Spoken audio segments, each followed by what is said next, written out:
So I just want everyone to breathe out really quickly. It's going to help me actually more than you.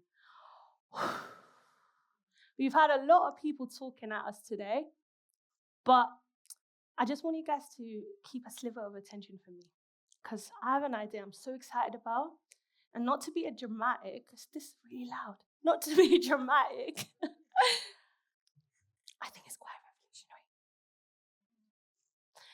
My name is Bhatti, and I love this quote. It says, "Home is where your heart is." It was said by Pliny the Elder, who's a Roman author and a philosopher in 1st century AD. It's very similar to Matthew 6:21, that says, "Where your treasure is, that's where your heart will be." Better for cool. And what all of these quotes really mean is, what gets you up in the morning? What gives you motivation in life? See, I believe we need to start looking at homelessness from a different lens. And so I believe a home can be not just a building, but a memory, a place, a person, concept, belief. And this is what I want to talk about. Why do I want to talk about that? Well, throughout all my years of experience in frontline domestic violence and homelessness, and a dash of lived experience, I've noticed a trend called a revolving door of homelessness. And this is a research done by Ministry of Housing, Communities and Local Government in 2025, which shows that total housing applications throughout 2018 and 2023, 10,852 were identified as repeat homelessness applications. And Rough Sleeping Questionnaire 2025 says 37% of people that were rough sleeping and considered long-term rough sleepers meant that they rough slept 3 times at least in the last 12 months. Now, what is revolving door of homelessness? It's a fancy name for repeated homelessness. I'm really interested in trying to get to the root of that. What is the reason why people consistently fall back into homelessness? We have great mainstream services that deal with immediate responses, but no long-term resolutions. And so if we don't deal with the root identity problem, which I believe is the reason why we have revolving door of homelessness, we will consistently keep having that cycle. And if you've got multiple disadvantages, like you're a woman or you're going through domestic violence, especially domestic violence, but if you're going through substance abuse needs and you are mental health needs, it's worse. 69% of women rough sleeping in the UK have a history of domestic violence. And so that makes me think, what can we do? And the approach that I'm going to talk about in my talk today, Somewhere to Call Home, we'll talk about a new way in dealing with domestic violence and homelessness. So, because I believe this message coming from Luton is actually a global cry. So let's begin, shall we? I'm just going forward. Homelessness is a lack of secure permanent dwelling, or lack of secure covering.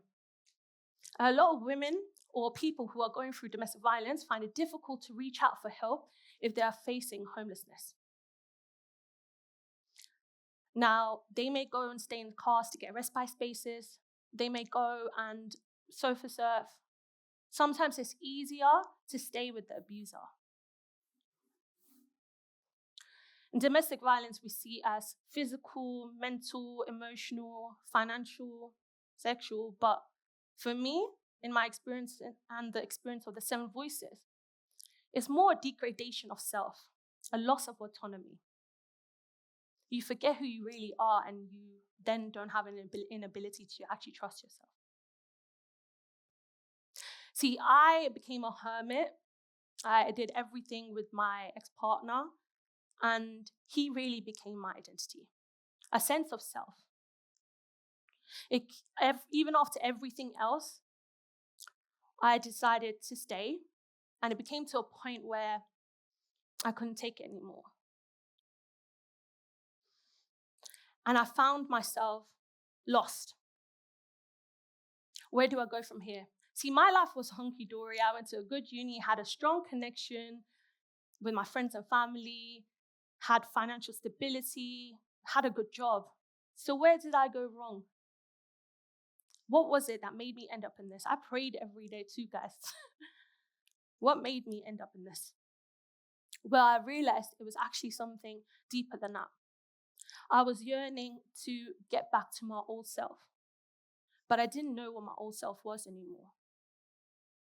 So I left my job and I decided to work on myself. For a year and a half, it was painful, but I was able to go to the root of my identity, to who I was created to be and who the Creator said I was.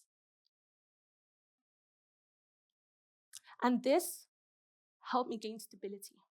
This helped me get restoration, which I was then able to apply in fellowshipping with others and spending more time with me and my Bible in my room.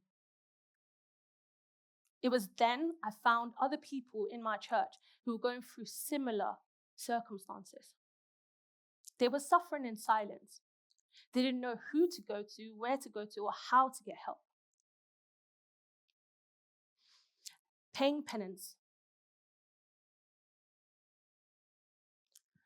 A lot of them found it really difficult to reach out to family and friends because, as these quotes say, there was a time when I didn't think I deserved friends, love, or forgiveness in my life.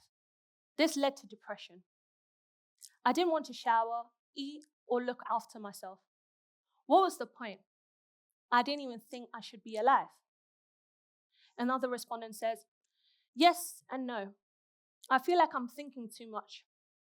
I don't want to constantly burden my family or friends with my issues, so I'm not open to speak on my current situation. So they may be welcoming, but I might not want to express everything to them. See, reaching out to family and friends can be more pressure than peace. So who did they reach out to? Well, they explained to me that they reached out to faith organization leaders, and they were helpful. They did some referrals, gave some gift cards and money, but they weren't able to continue on that journey with them. And so they were still, my friends and the people that did this survey were still in the same situation. What we started doing was getting together in a neutral space, writing down an action plan, giving them clarity in their mind so they could know what steps to take next. And not only will I do that, I went to appointments with them. I encouraged them every day.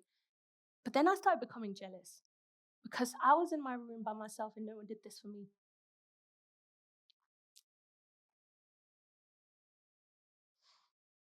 I'm so sorry. I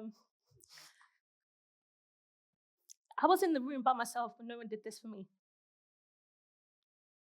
But I realized whilst I was doing this for people I was helping in my church, they started doing things for me, started picking me up for appointments, started taking me to services, started taking me to Bible studies together, and we created a little community. See, I realized is a lot of faith organization leaders end up being first responders to these situations. But were they trained to respond to them? A lot of mainstream as well focuses on the victim survivor being the one who's proactive. But I'm going to be very honest, it's very difficult to be proactive when so many things are coming at you once and you don't know who you are anymore. This is a response to someone when I asked them, what did you engage with your community whilst you were going through crisis? And they said, no, I take responsibility for this as I haven't been consistent with going to church.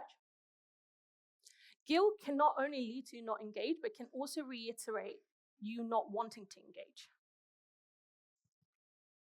Engagement leads to stability and identity. And engagement leads to you having a desire for hope for the future. When individuals engaged, it was more likely that they were feeling more to have a desire to live, essentially. Because home is where your heart is. If you don't engage, you're going to be stuck in that loop. And I don't want to say this, I was stuck in a victim mentality too.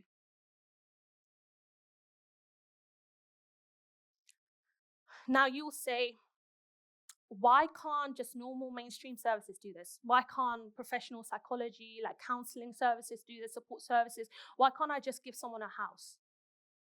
Well, these are some of the responses to why mainstream services didn't work for some people.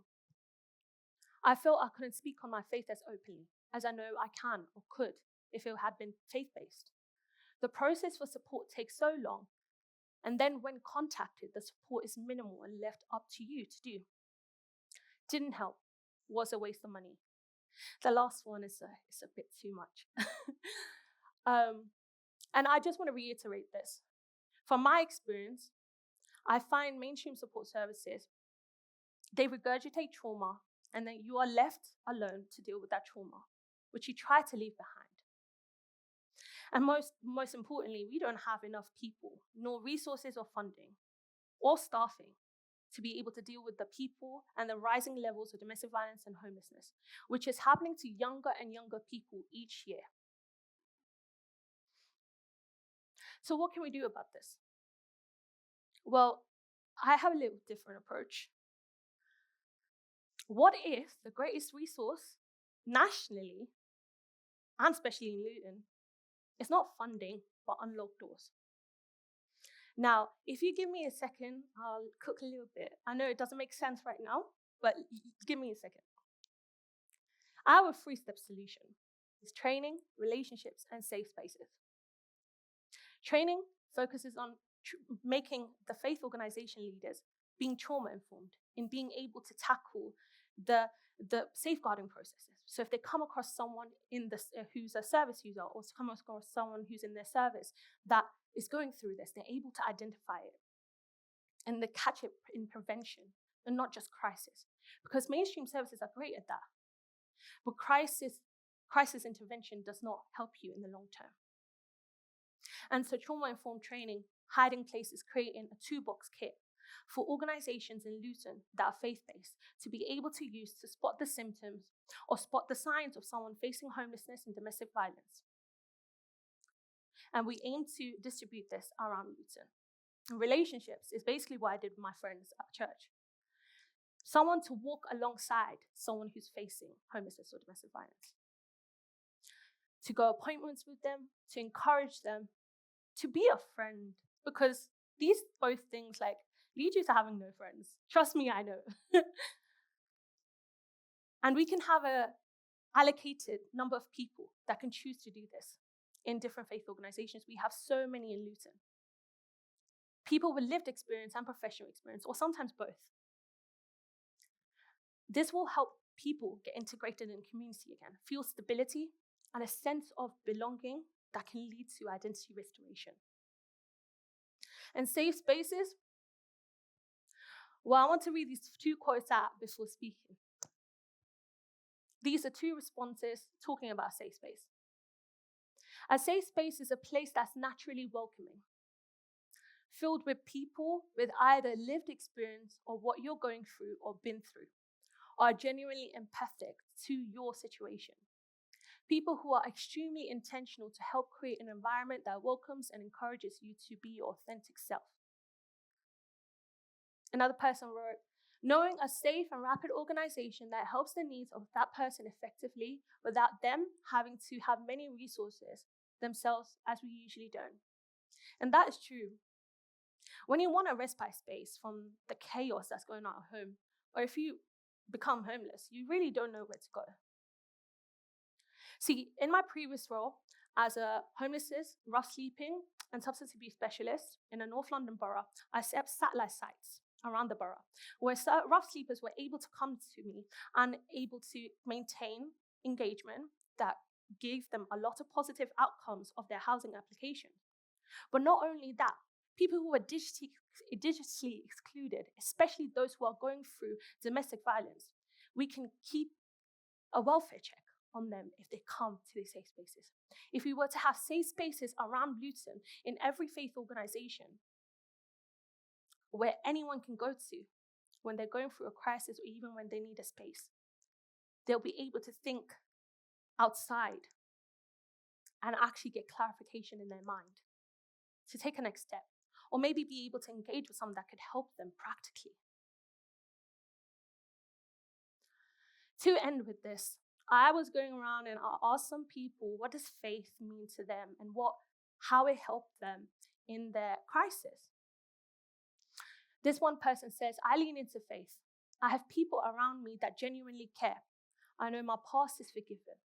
I have freedom in Christ. I'm no longer ashamed of my past. My testimony is hope for others. At Hiding Place, we believe faith can be a place to call home, where identity is restored and belonging is real, and you have a sense of stability. Because throughout all of this, pre, whilst, and post community engagement leads to stability, which can lead to identity restoration. And when we choose consistency over convenience and presence over performance, then we can have and give people somewhere to call home. See, I've been given many chances after chances by Jesus Christ. And I want to do that throughout my whole life and my work, for other people, through practical situations.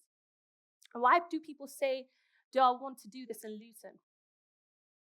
Well, I believe Luton, I've actually mapped churches around Luton. And I know that there's so many different faith organizations, mosques, churches that are around Luton that people could use as safe spaces. And whilst others may think, why Luton? And what good can come out of Luton? I say, they once said the same thing about Nazareth. Hey guys, I'm so sorry for that little interruption. I've enjoyed having this conversation with you. And if this piques your interest, my name is Bhatti. Please come find me and let's continue this. Thank you so much.